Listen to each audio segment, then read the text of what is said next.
Hi, ಇವತ್ತಿನ ಒಂದು ವಿಡಿಯೋದಲ್ಲಿ ಹೋಳಿ ಸ್ಪೆಷಲ್ ಆದಂಥ ದೂದ್ ಶರ್ಬತ್ ಮಾಡೋದು ಹೇಗೆ ಅಂತ ನೋಡೋಣ. ಮೊದಲು ಇಲ್ಲಿ ನಾನು ಒಂದು 3 ಸ್ಪೂನ್ ಆಗೋಷ್ಟು ಚಿಯಾ ಸೀಡ್ಸ್ನ ನೆನೆಸಿ ಇಟ್ಕೊಳ್ತಾ ಇದ್ದೀನಿ. ನೀವು ಸಬ್ಜಾ ಸೀಡ್ಸ್ ಬೇಕಾದರೂ ಯೂಸ್ ಮಾಡ್ಬೋದು, ಬಟ್ ಯಾವ ಸೀಡ್ಸ್ ಯೂಸ್ ಮಾಡಿದ್ರೂ ಕೂಡ ನಾವು ಅದನ್ನು ಒಂದು 2 ಗಂಟೆ ಕಾಲ ನೆನೆಸಿ ಇಟ್ಕೊಬೇಕಾಗತ್ತೆ. ಹಾಗೆ 2 ಸ್ಪೂನಷ್ಟು ಕಸ್ಟರ್ಡ್ ಪೌಡ್ರನ್ನ ತೊಗೊಳ್ತಾ ಇದ್ದೀನಿ. ಕಸ್ಟರ್ಡ್ ಪೌಡ್ರನ್ನ ನಾನು ಇಲ್ಲಿ ಒಂದು 20 ml ಅಷ್ಟು ಹಾಲು ತೊಗೊಂಡಿದ್ದೀನಿ. ಇಲ್ಲಿ 20 ml ಹಾಲು ಜೊತೆ ಇದನ್ನು ನಾವು ಮಿಕ್ಸ್ ಮಾಡ್ಕೋಬೇಕು. ಯಾವುದೇ ಥರದ ಒಂದು ಗಂಟು ಇಲ್ದಿರ ನಾವು ಇದನ್ನು ಮಿಕ್ಸ್ ಮಾಡಿ ಸೈಡಲ್ಲಿ ಇಟ್ಕೊಳ್ಳೋದು. ನೀವು ಹೋಳಿ ಹಬ್ಬಕ್ಕೆ ಯಾವ ಥರ ಒಂದು ಜ್ಯೂಸ್ಗಳನ್ನ ಮಾಡ್ತೀರಾ, ಯಾವ ಥರ ಒಂದು ಸ್ಪೆಷಲ್ ಐಟಮ್ಸ್ನ ಮಾಡ್ತೀರಾ ಅಂತ ಕಮೆಂಟ್ ಮೂಲಕ ನನಗೆ ತಿಳಿಸಿ. ಸೊ ಇಲ್ಲಿ ಯಾವಾಗಲೂ ನಾನು ಪಾನ್ ಯೂಸ್ ಮಾಡಿ ಮಾಡ್ತಾಯಿದ್ದೆ. ಓಕೆ, ಈ ಸತಿ ಸ್ವಲ್ಪ ಡಿಫ್ರೆಂಟ್ ಆಗಿರಲಿ ಅಂತ ಕಸ್ಟರ್ಡ್ ಪೌಡರ್ನ ಯೂಸ್ ಮಾಡಿ ಮಾಡ್ತಾಯಿದ್ದೀನಿ. ನೋಡಿ, ಈ ಥರ ರೆಡಿ ಆಯಿತು. ಇವಾಗ ಕಸ್ಟರ್ಡ್ ಪೌಡರ್ನ ಸೈಡಿಗೆ ಇಟ್ಕೊಳ್ಳೋಣ.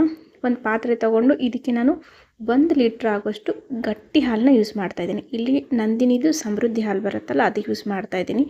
ಎಮ್ಮೆ ಹಾಲು ಯೂಸ್ ಮಾಡಿದ್ರೆ ಇನ್ನೂ ತುಂಬ ಚೆನ್ನಾಗಿರುತ್ತೆ. ಟ್ರೈ ಮಾಡಿ ಒಂದು ಸತಿ ನೋಡಿ. ಇದಕ್ಕೆ ಯಾವುದೇ ಕಾರಣಕ್ಕೂ ನಾವು ನೀರನ್ನು ಹಾಕ್ಕೊಬಾರ್ದು, ಎಕ್ಸ್ಟ್ರಾ ನೀರನ್ನ ಹಾಕ್ಕೊಡೋದು ಬೇಡ. ಓಕೆ, ಇದನ್ನ ಮೀಡಿಯಮ್ ಫ್ಲೇಮಲ್ಲಿ ಇಟ್ಕೊಂಡು ಹಾಲನ್ನ ಕಾಯ್ಸೋಕ್ಕೆ ಇಟ್ಕೊಡೋಣ. ಹಾಗೆ ಇನ್ನೊಂದು ಪಾತ್ರೆ ತೊಗೊಂಡು, ಈ ಪಾತ್ರೆದು ಅಡಿ ಏನಿರುತ್ತಲ್ಲ, ತಳ ಸ್ವಲ್ಪ ದಪ್ಪ ಇರಬೇಕು. ಆವಾಗಲೇ ನಮಗೆ ಇಲ್ಲಿ ಈ ಸಕ್ಕರೆನ ಕರಗಿಸ್ಕೊಳಕ್ಕಾಗತ್ತೆ. ಸಕ್ಕರೆನ ಬರೀ ಕರಗಿಸ್ಕೊಳೋದಲ್ಲ, ಇದನ್ನು ಕ್ಯಾರಮಲೈಸ್ ಮಾಡ್ಕೋಬೇಕು. ಅದಕ್ಕೋಸ್ಕರ ಸಕ್ಕರೆನ ಈವನ್ ಆಗಿ ಎಲ್ಲ ಕಡೆ ನೀಟಾಗಿ ಅದು ಸ್ಪ್ರೆಡ್ ಆಗಿರಬೇಕು. ಓಕೆ, ಓವರ್ಲ್ಯಾಪ್ ಆಗಬಾರ್ದು, ದಪ್ಪಗೆ ಹಾಕೊಬಾರ್ದು. ತೆಳ್ಳಗೆ ಅದನ್ನು ಸ್ಪ್ರೆಡ್ ಆಗೋ ಥರ ನಾವು ಸಕ್ಕರೆನ ಹಾಕ್ಕೊಂಡು ಸಣ್ಣ ಉರಿನಲ್ಲೇ ಇದನ್ನು ನಾವು ಕಾಯಿಸ್ಕೊಬೇಕು. ನೋಡಿ, ಸೈಡ್ಗೆಲ್ಲ ಈ ಥರ ಸಕ್ಕರೆ ಅನ್ನೋದು ಇವಾಗ ಕರಗ್ತಾ ಇದೆ. ಯಾವುದೇ ಕಾರಣಕ್ಕೂ ಇದನ್ನು ನಾವು ಈ ಹಂತದಲ್ಲಿ ಮಿಕ್ಸ್ ಮಾಡಬಾರ್ದು. ನೋಡಿ, ಇಲ್ಲಿ ಇದನ್ನು ಶುಗರ್ನ ಕ್ಯಾರಮಲೈಸ್ ಮಾಡೋ ಈ ಸ್ಟೆಪ್ ಏನಿದೆಯಲ್ಲ, ಇದು ನಮಗೆ ತುಂಬ ಇಂಪಾರ್ಟೆಂಟ್ ಆಗುತ್ತೆ. ಇದನ್ನೇನಾದರೂ ಇವಾಗ ನಾವು ಮಿಕ್ಸ್ ಮಾಡ್ತಾ ಹೋದರೆ ಶುಗರು ಕ್ಯಾರಮಲೈಸ್ ಆಗಲ್ಲ. ಸೊ ಅದಕ್ಕೋಸ್ಕರ ಅದನ್ನು ಹಾಗೇ ಬಿಡಬೇಕು. ನೋಡಿ, ಇವಾಗ ಇದು ಹೊಂಬಣ್ಣಕ್ಕೆ ತಿರುಗ್ತಾ ಇದೆ. ಈ ಹಂತದಲ್ಲಿ ನಾವು ಇದನ್ನು ಇನ್ನೊಂದು ಸ್ವಲ್ಪ ಎಷ್ಟಾಗುತ್ತಷ್ಟು ಮೀಡಿಯಮ್ ಫ್ಲೇಮಲ್ಲೇ ಇಟ್ಕೋಬೇಕು. ಆದರೆ ಪಾತ್ರೆ ಮಾತ್ರ ದಪ್ಪು ತೊಗೋಬೇಕು. ಓಕೆ, ಈ ಥರ ಕಲರ್ ಚೇಂಜ್ ಆಗ್ತಿದ್ದಂಗೆ ಇದನ್ನು ಏನು ಮಾಡಬೇಕು, ಸ್ವಲ್ಪವಾಗಿ ನಾವು ಮಿಕ್ಸ್ ಮಾಡ್ತಾ ಬರಬೇಕು. ಅಂದರೆ ಇವಾಗ ಜಸ್ಟ್ ಹೀಗೆ. ಓಕೆ, ನಿಧಾನವಾಗಿ ಇದನ್ನು ಮಿಕ್ಸ್ ಮಾಡ್ಕೊಬೇಕು. ಒಂದೇ ಸತಿ ಕಂಪ್ಲೀಟಾಗಿ ಇದನ್ನು ಮಿಕ್ಸ್ ಮಾಡಬಾರ್ದು.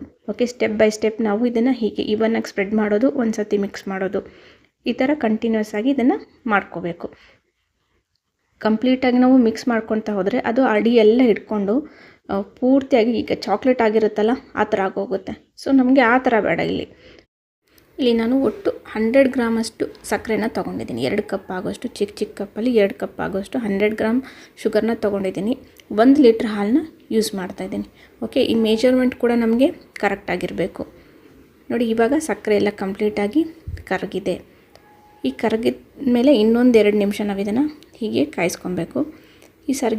ಇವಾಗ ಏನು ಕರಗಿರುತ್ತಲ್ಲ, ಅದನ್ನು ಇವಾಗ ನಾವು ಈ ಥರ ಮಿಕ್ಸಿಂಗ್ ಸ್ಟಾರ್ಟ್ ಮಾಡ್ಕೋಬೇಕು.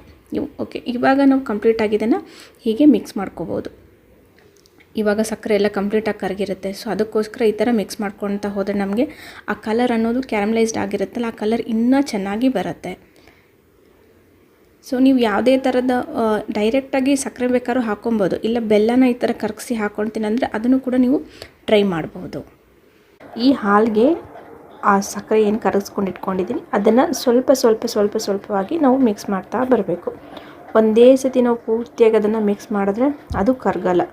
ಓಕೆ, ಅದಕ್ಕೋಸ್ಕರ ಸ್ವಲ್ಪವಾಗಿ ನಾವು ಮಿಕ್ಸ್ ಮಾಡ್ತಾ ಬರಬೇಕು. ಇಲ್ಲಾಂದರೆ ಗಂಟು ಥರ ಉಳ್ಕೊಂಬಿಡುತ್ತೆ. ಸೊ ಅದಕ್ಕೋಸ್ಕರ ಅದನ್ನು ಸ್ವಲ್ಪವಾಗಿ ಹಂತವಾಗಿ ನಾವು ಮಿಕ್ಸ್ ಮಾಡ್ತಾ ಬರಬೇಕು.